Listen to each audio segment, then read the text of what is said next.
क्यों दिया माता सीता को भयंकर श्राप। माता सीता के इस गुनाह की मिली थी उन्हें सजा। रामायण की कथा तो सभी ने सुनी या पढ़ी होगी, जिसमें श्री राम और माता सीता के जीवन से जुड़े पहलुओं को दिखाया गया है। आइए आज के लेख में प्रभु राम और सीता से जुड़ी एक धार्मिक कथा के बारे में आपको बताते हैं, जिसके अनुसार बाल्यावस्था में हुए कर्मों के कारण माता सीता को प्रभु श्री राम से अलग होना पड़ा था। रामायण की एक कहानी में बताया गया है कि कैसे मर्यादा पुरुषोत्तम राम ने अपनी पत्नी सीता को एक धोबी की बातों में आकर अयोध्या छोड़कर जाने को कह दिया था। लेकिन क्या आपको पता है कि वो धोबी के रूप में जन्मा एक पक्षी था, जिसके श्राप की वजह से ही माता सीता को वन में भटकना पड़ा था। जी हाँ, आपने सही सुना, माता सीता को श्राप मिला था। आज हम आपको बताएंगे कि देवी सीता को किस पाप की सजा मिली जो उन्हें वन भटकना पड़ा। मिथिला नगरी में जनक राजवंश राज करता था। उन्हीं में से एक राजा सिरध्वज थे। एक बार यज्ञ के लिए वो जमीन जोत रहे थे। उसी समय वहां से एक छोटी कन्या निकलती है। इस सुंदर कन्या को देखकर राजा को बहुत खुशी हुई। उन्होंने उस कन्या को अपनी पुत्री बना लिया। उसका नाम सीता रखा। एक दिन सीता अपनी सहेलियों के साथ बगीचे में खेल रही थी। वहां उन्हें एक तोते का जोड़ा दिखाई दिया, जो बहुत ही खूबसूरत था। वे दोनों पक्षी एक पर्वत की चोटी पर बैठकर बातें कर रहे थे।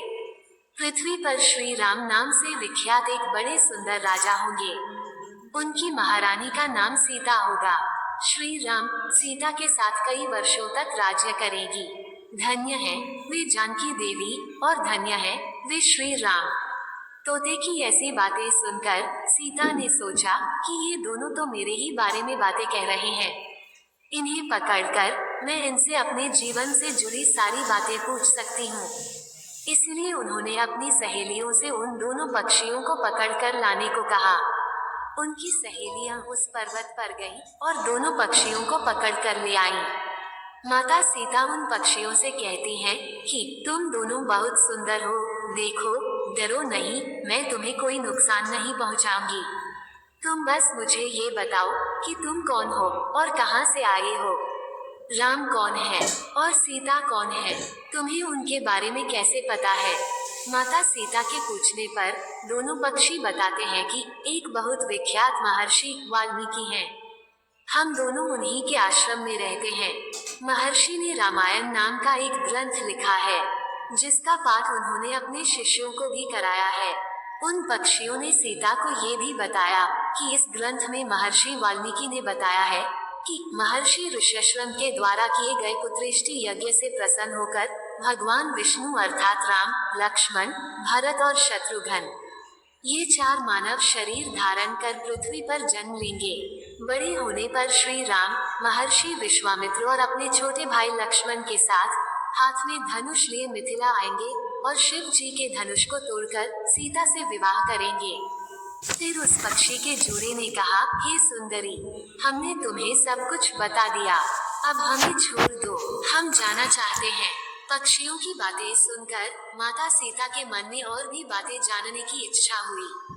उन्होंने उन दोनों से पूछा कि राम कहाँ होंगे, वे किसके पुत्र हैं, कैसे वो मिथिला आकर जानकी से विवाह करेंगे। नर तोता बोला कि श्री रामचंद्र का मुख कमल के समान सुंदर, नेत्र बड़े बड़े और खिले हुए, नासिका ऊंची, पतली भुजाएं घुटनों तक, गला शंख के समान होगा। मैं उनका क्या वर्णन करूं, जिनके गुणों का बखान 100 मुख वाला भी नहीं कर सकता। दोनों पक्षी कहते हैं कि जानकी देवी धन्य है, जो जल्दी रघुनाथ जी की पत्नी बनकर उनके साथ कई वर्ष तक राज करेगी। लेकिन तुम कौन हो। पक्षियों की बातें सुनकर सीता ने कहा कि जिसे तुम लोग जानकी कह रहे हो, वो मैं ही हूँ।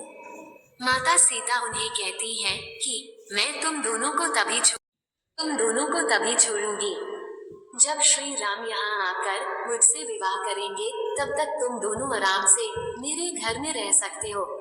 ये सुनकर मादा तोता जानकी से कहती है कि हम वन के पक्षी हैं, हमें घर में सुख नहीं मिलेगा। मैं गर्भवती हूँ, मुझे जाने दो, मैं अपने स्थान पर जाकर बच्चे पैदा करूंगी। आप चाहें तो उसके बाद फिर से यहाँ आ जाऊंगी। उसके कहने पर भी सीता जी ने उसे नहीं छोड़ा। तब उसके पति यानी नर तोते ने कहा, सीता, मेरी पत्नी को छोड़ दो, वो गर्भवती है। जब ये बच्चों को जन्म दे देगी तब उसे लेकर मैं फिर तुम्हारे पास आ जाऊंगा। तब माता सीता ने कहा, तुम आराम से जा सकते हो, लेकिन ये मुझे बहुत पसंद है। तुम घबराओ नहीं, मैं इसकी अच्छे से देखभाल करूंगी। जब सीता ने उस मादा तोते को छोड़ने से मना कर दिया, तब वो पक्षी दुखी हो गया।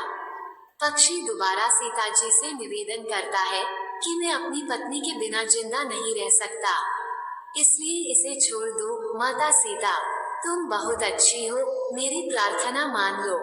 इस तरह उसने बहुत समझाया, लेकिन सीता ने उसकी पत्नी को नहीं छोड़ा।